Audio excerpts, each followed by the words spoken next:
So ito, Junior Odyssey 2019. Alright, hanapin natin yung, kasi bababa yung fuel pump nya. Alright, so ang access dito medyo madugo sa loob, kung sa loob to kukunin, ano. So magbababa tayo niyan mamaya ng fuel tank. Nasa baba yung fuel tank nya. Doon it's better na ibababa yun. Ayan o, nasa gitna. Alright, so iaangat na natin to. Nakaangat na. Inangat na natin yung J Odyssey. Alright, 2019. So ito yung mga tatanggalin. Ito yung fuel tank nya, no? Ito yung fuel tank. So meron niyang 14 na bolt dito. Dalawa, no? Tatlo, apat. Alright, so nakakasana yung jack. Para pagluwag ng apat na yun, baba na lang siya. So before that, kailangan tanggalin pa yung mga brackets. Ano, okay? Sasabit-sabit to eh, yung mga brackets ng kable. Okay, at saka ito, yung mga pipe na nakakabit dito. Alright? So umpisahan na natin. Ito, tanggalan natin. Alright, and doon na yung mga bolts. Ayan na. So huli, last na to.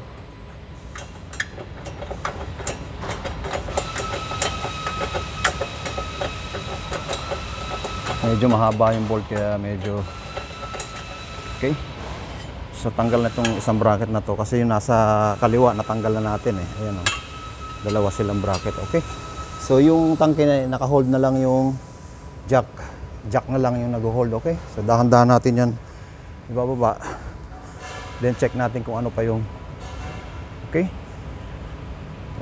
Ayan o, may nag-hold pa doon sa bandaron kaya kumakapit. So tanggalin natin yon.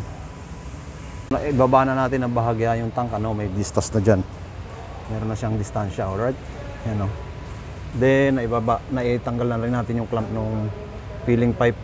Alright, at saka yung sa canister, ito yung charcoal canister nya. Alright, tanggal na yung pipe na yan. So isa na lang yung nasa loob, yung supply line. Ito so tatanggalin yan dun sa ibabaw ng fuel pump. Alright, so tuloy na natin ibaba yan dahan-dahan dahil nasa 3/4 ang gasolina niyan eh, baka paliguan tayo. So meron pang isa, yung breather. Alright, aside from the filling pipe. Alright, at saka yung canister, then meron pang breather dun sa loob. Ito, tanggalin natin to. Alright, then nakaangat na yan ng bahagya, nakababa na siya, may clearance na sa body. Okay,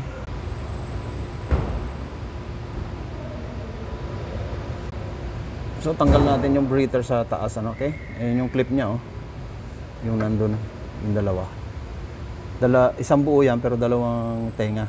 Okay, napipindutin para lumabas. Ayun alright, so ngayon yung terminal nandun sa loob. Alright, dudukutin natin yan dito.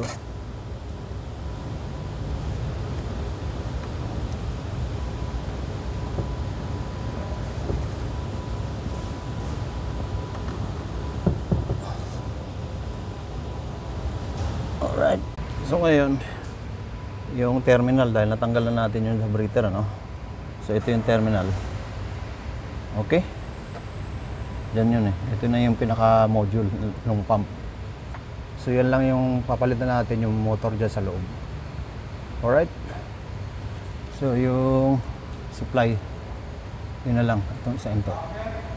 Okay, so tinanggal na natin yung supply line. Okay, ito yun eh, dito na mas madaling tanggalin. Alright, so ibababa na natin yung tangke. Okay, yan na siya.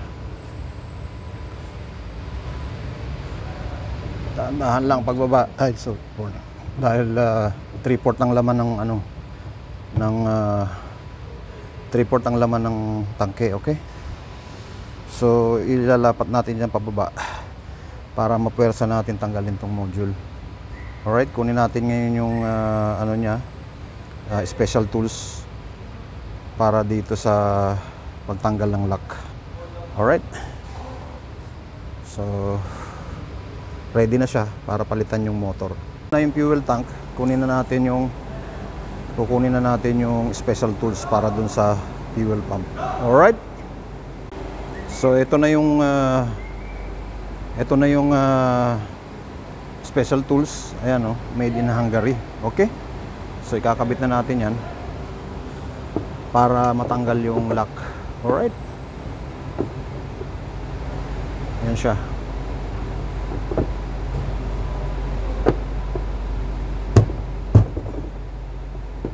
Medyo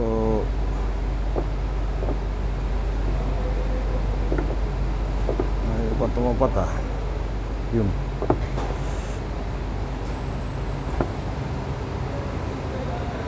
Dapat sakto siya eh.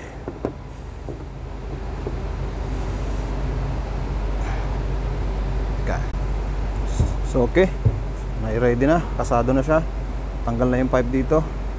Alright, so dahil yan floating siya, no? So hindi natin pwedeng puwersahin. Gamitan natin ng impact. Alright, so kahit may impact, medyo harangan mo ng konti dito sa gilid. Alright.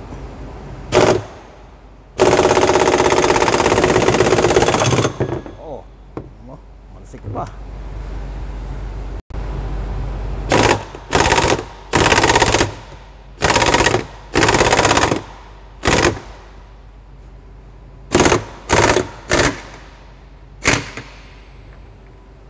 So ayan na, tanggal na siya. Alright, ayan na. Hugutin na natin yan para palitan ng pump. Alright. So ingat-ingat lang dun sa floater dahil kapag nabaluktot yan, mag-iiba yung level ng gasolina. Okay? So ayan yun siya. So, ito na yung lumang pump na ilagay na natin doon, ano. So halos pare-parehas lang lahat ng Honda fuel pump module, ano. Dito sa JODC, ang pagkakaiba ito lang, itong return. Alright? Kasi nasa loob siya eh. Madalas yan nasusungkit lang sa labas lahat. Ayun, ilalak mo siya doon sa loob. Alright? Ayun, then ilalagay na tong mga accessory. Alright? Nasa ibang videos ko yung tungkol dun sa pump. So ito na, sasalpak na natin sa tangke. Okay? So dahan-dahan lang din para hindi mabaluktot yung floater. Alright? So ayan na. So ito nakamatch dito sa itong pipe, nakamatch dito. Alright? Then higpitan na natin yan. Kabit natin yung bago. Ito yung bagong lock, okay? Ito yung luma. So, lagyan natin yung bagong ganyan. Pakagatin natin. Then, higpitan na ng special tools. Alright? So, nakaumang na yung special tools, okay? Nakapakagat na natin yung ngipin. So, ready na siya para higpitan, ano? So, kailangan, pag nahigpitan na yan, may arrow yan, Ayan, naka-align yan dapat dito. Alright? Eksakto yun. Nasa loob ng dalawang guhit na to. Yung arrow na to. Kapag humigpit na, okay? Kasi yan yung alignment nito, eh. So hindi muna natin ito kakabit kasi umiikot pa to eh. Alright? So ilalagay muna natin yan dyan. Dito para libre siyang umiikot. Okay, so higpitan na natin yan.